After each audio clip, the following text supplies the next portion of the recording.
When you're teaching a stay to a dog, it should mean I put you in a position and you're going to remain in that position. Now, there are two trains of thought here. You can use the word stay, sit, stay, and then when you return, you release the dog from it.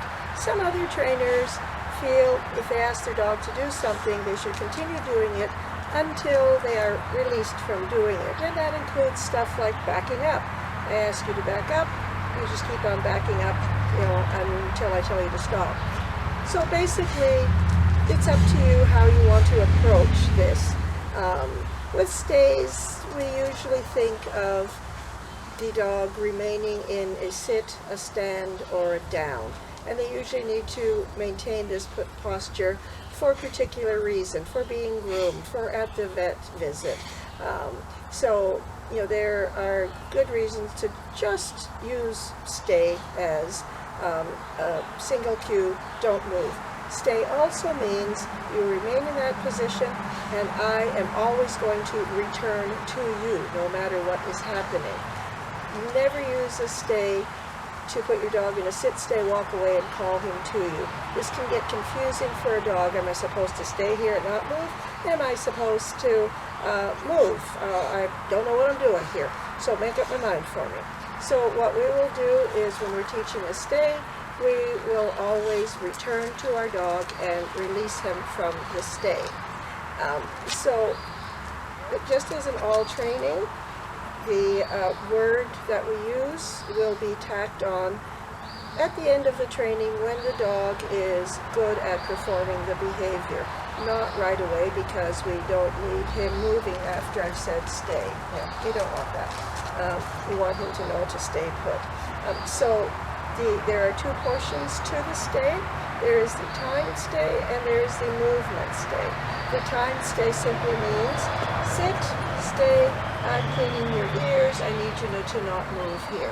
Okay, you're done. Good boy. The movement stay means the dog's standing still, but I am moving. Stay. So, sit. He's getting excited. Okay. So I am going to be moving around, doing stuff. So Quincy needs more work outdoors because this is a bit more exciting than indoors for him. So to teach a stay, we will do timed stays first. That just means time is passing while I'm here. I ask the dog to sit, and then I pause. I can say, good dog, if that's not your release cue. And then when I'm ready to release him, yes! Okay? You always need to release from a stay. Sit. Good dog. Good boy. Quincy broke the sit. So that just means I'm going to ask him to come back up into a sit and do it again. Also means I'm not going to wait as long before I release. Yes, find it. Good boy. Down.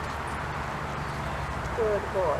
So again, movement or time is, I'm just waiting here and I will count to myself.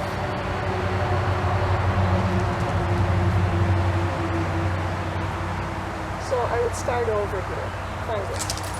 So another thing that you want to do when you're doing this is you can switch between sitting down in the same location. If you've had the dog move to get the treat, then he comes back to you, you can ask him to resume the position. But if you've rewarded there, and if he were still sitting, then I would not do another stay here, because stay means I'm telling you what position to assume. I'm expecting you to wait until I've released you from it. Find it. Okay, so find it is a great way to teach him to not move. So movement stays are what can I do? 1, 2, 3, 4. Oh, he stayed put. Over here. I'm going to move him because he didn't move. Stay. And now I will go.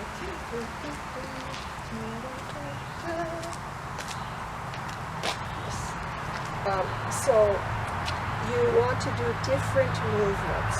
A lot of people will back away. And they might be able to back away quite a ways. Stay. Find it. Um, and that's great, but when you think of real life, how often do you ask your dog to assume the position, remain in the position, you back away? More realistic, stay is, can I do this? Stay.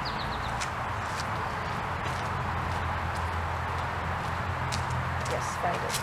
Okay, that is more real. You're going to answer the door, you're going to move the pot that's starting to boil over, and you don't want the dog to come with you. So when you're doing movement stays, you have to start where the dog is at. And that can be something like, can I wiggle my toe and have the dog remain in position? Can I actually take a step back and a step forward? You have to break it down so small that the dog can succeed, and then you gradually build it up. I never take more than 2 or 3 steps backwards. Then I might see if I can turn in a circle in front of the dog. If I can't, can I do this? Yes, find it. So that I'm going to break it down and break it down. Even taking a step back, maybe I can just wiggle a toe. Maybe I can just move a foot. Maybe I can just shift my weight to begin with. So if your dog is moving, make it easier for him. For the time stays, once you can count to 5, also become irregular so they don't know what's happening. Don't keep trying to go further and further and further. Count to 5, and the next 2 times it might be only 3 or 4, and then 6, and then a 5 and a 4 and a 7, and then a 2 and a 3 and an 8.